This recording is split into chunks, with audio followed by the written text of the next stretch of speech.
മാറ്റും. പാൽ വാക്കർ എന്ന നബർ ജിമ്മി കാർട്ടർ കാരണം പ്രസിഡന്റായി അപ്പോയിന്റ് ആയി. ഇൻട്രസ്റ്റ് റേറ്റ് 20% കൂട്ടിയപ്പോൾ 20%, അതായത് അമേരിക്കയിൽ 20% വട്ടി ഇൻഫ്ലേഷനെ കുറയ്ക്കാൻ കൊണ്ടുവന്നു.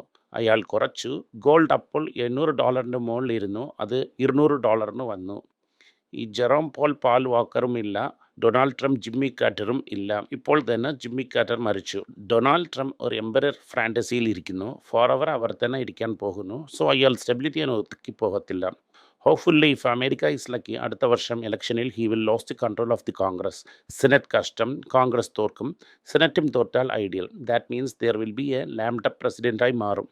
ഇത് വെറും അമേരിക്കനെ സോൾവ് ചെയ്യും. ലാംഡപ്പ് പ്രസിഡന്റ് എന്ന് വെച്ചാൽ that is parliament is not supporting you, you cannot pass any bill. അത്രയും വലിയ അധികാരമില്ല. യെസ് പ്രസിഡന്റ് ആകും. അതിൻ്റെ ശേഷം 2 വർഷം കഴിച്ച് തന്നെ ഇലക്ഷൻ. May 2026 ജെറോം പോളിൻ്റെ ടേം തീരും. അടുത്ത് ഫെഡറൽ റിസർവ് ഗവർണറിനെ അവർ അപ്പോയിന്റ് ചെയ്യും.